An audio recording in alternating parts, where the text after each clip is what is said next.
The way I think of boundaries is that they're standards you have for your life that you live up to. That's how I define boundaries. That and they're limits that you don't let others cross and that you don't let yourself cross. Now, we're not always perfect at that because the boundary building process is an experimental process by its very nature. And sometimes we're really great at it and sometimes we're not. Hi, I'm Barb Nangle. I want to welcome you to my podcast, Fragmented to Whole, Life Lessons from 12-Step Recovery, where I help people heal their emotional, psychological, and spiritual wounds and make deep, lasting changes in their lives. I'm the founder and CEO of Higher Power Coaching and Consulting. I'm a boundaries coach who specializes in helping women who are focused on what others are thinking and doing and neglect themselves in the process. And I have coached hundreds of people on how to build healthy boundaries using my exclusive Build framework. On this podcast, I share my experience, strength, and hope from recovery. I don't support or endorse any particular 12-step recovery fellowship, and I don't claim to speak for any particular 12-step fellowship. I also don't believe that 12-step recovery is the only way to recover. You might need additional help. I'm an avid beachcomber who collects sea glass, shells, wood, and stones. I am a formerly closeted fan of the Hallmark Channel, especially the Christmas movies. Hello, Christmas in July. I wear fingerless gloves from September to June because my hands are always cold, so I have about 15 pairs. And I get a huge kick out of counting how many days, weeks, and months there are until my birthday or Christmas at completely random times of the year. My hope is that you'll find my words concretely helpful in improving your life, whether you're in recovery or not. If you like what you've heard on this episode, please screenshot it and share it on your social media and tag me at Higher Power Coaching.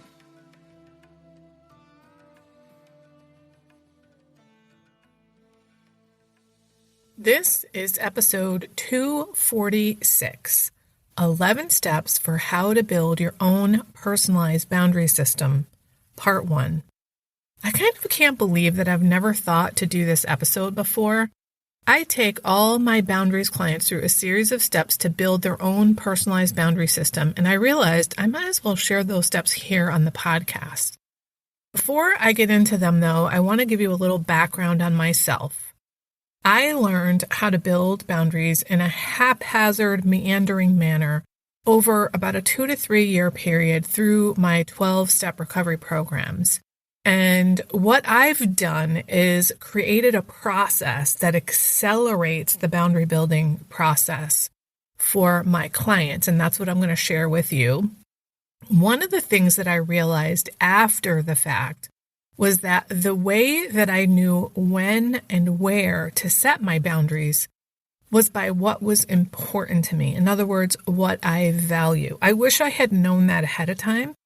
And because of that, what I do with my clients is have them start by discerning what their top 5 values are before they even start coaching with me.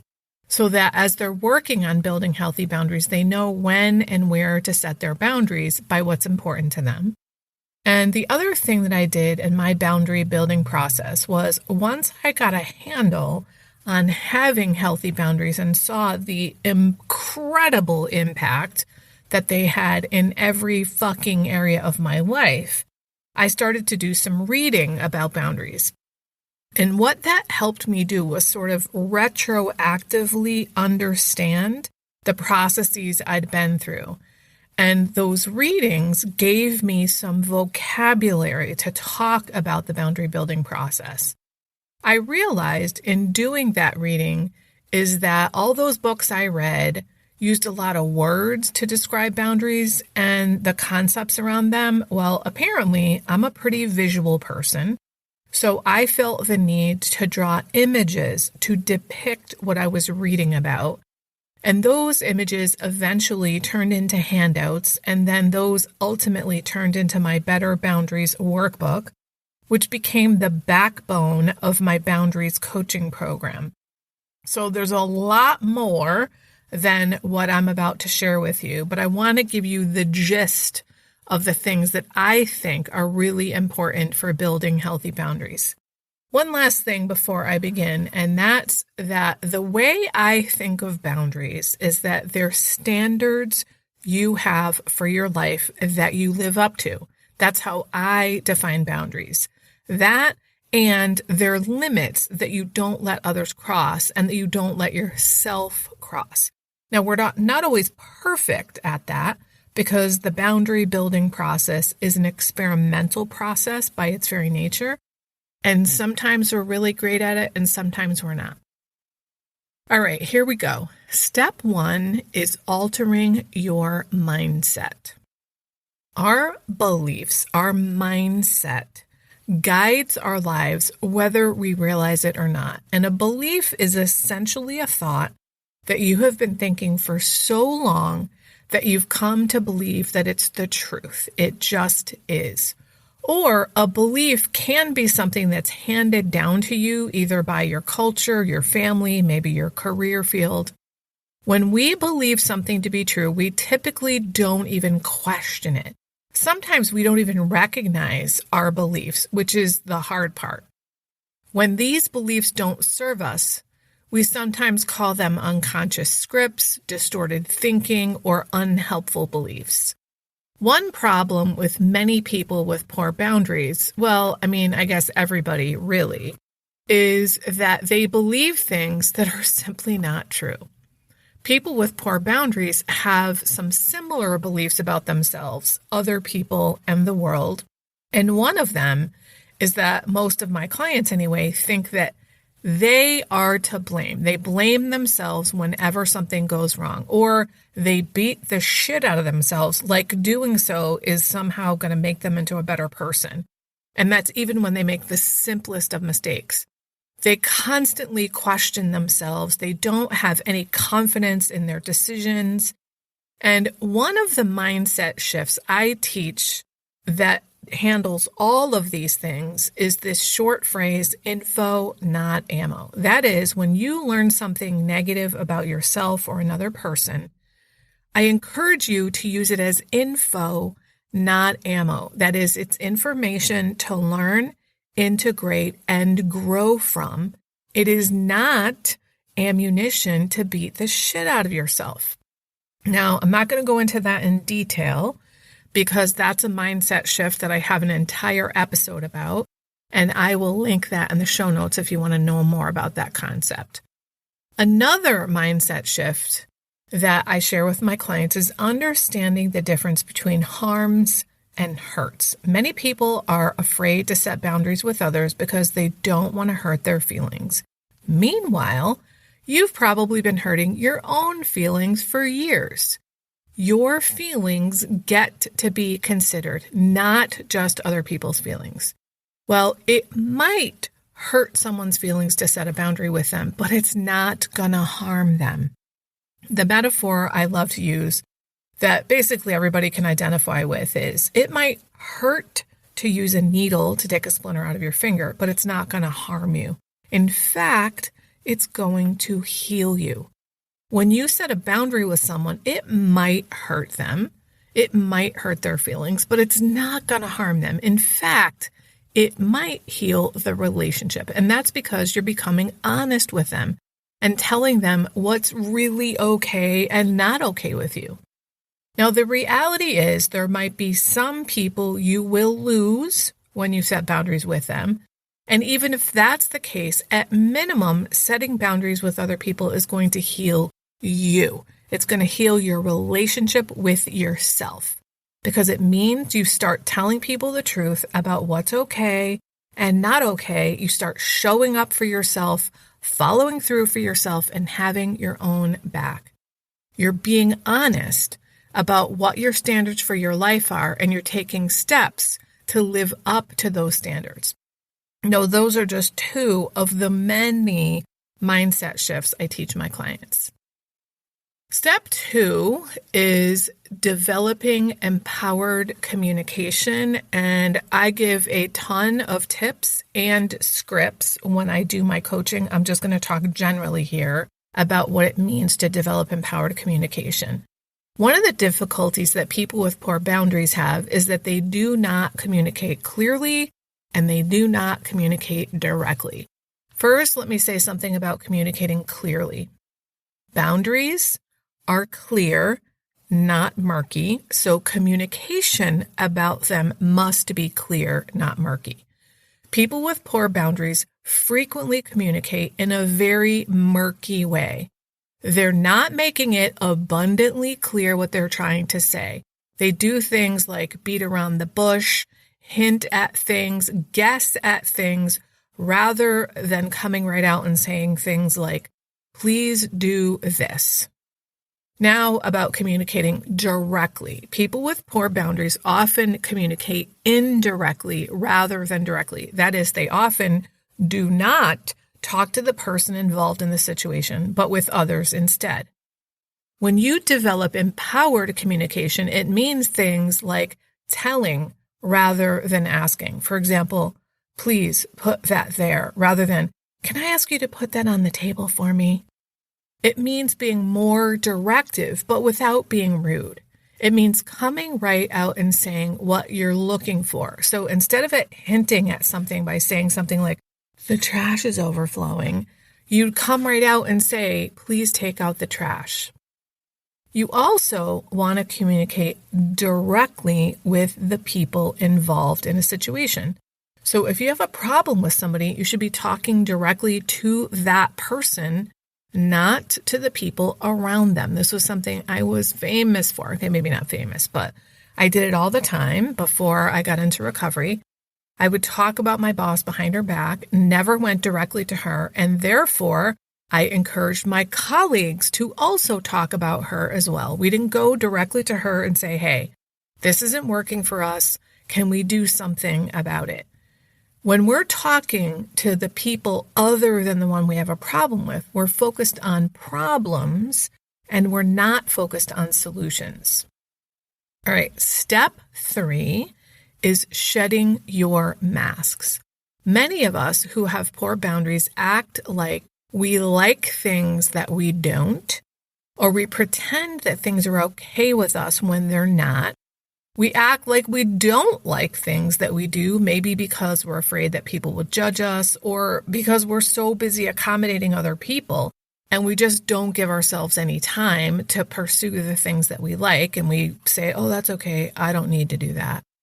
It's really hard for people to know who we actually are when we do this. It's like we're wearing a mask by pretending these things.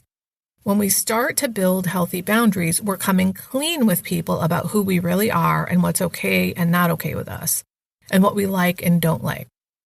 For example, one of the quote masks I wore was, I like what you like, really.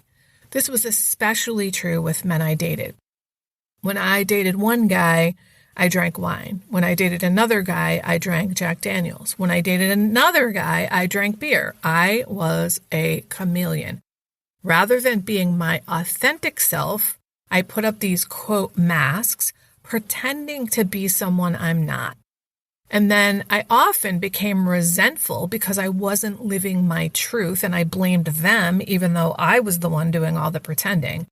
I've learned that instead of using these masks as a way to sort of protect myself, I learned to build healthy boundaries with people and be clear about what's okay, what's not okay, what I want, like, need, and prefer. All right, step 4 is dealing with pushback. I would say that other than dealing with the feelings that arise when people start to set boundaries, which are typically feelings of guilt and shame, it's learning how to deal with people's pushback behaviors when you set boundaries with them that is the most difficult for people. Because what they want is to set a boundary with someone and have that person go, oh, okay, I'll do that. And then do it exactly what you want the very first time. And the reality is that doesn't always happen. For some people it does, but often it doesn't. And there's a whole host of reasons why people don't honor your boundaries. Some of which are because they don't believe you because you've never set boundaries before, or they forgot because you've never set boundaries before, or maybe they have really shitty boundaries themselves, which means it's even more important for you to uphold your boundaries. And the way you uphold your boundaries when people push back is that you provide some kind of consequence to those boundaries.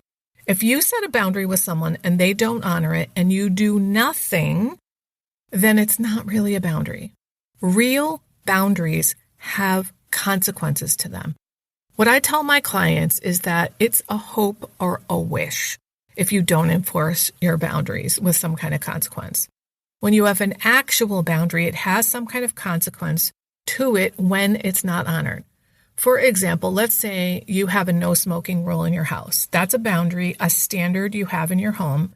If someone lights up a cigarette in your home and you don't do anything when they light it up, then that wasn't really a boundary or a standard for your home. A consequence might be that you have them put out the cigarette or you walk them to the door and have them leave. Those are consequences. Having them put it out is a consequence. Having them leave is a consequence. But if you do nothing when they light up, then it's not an actual boundary.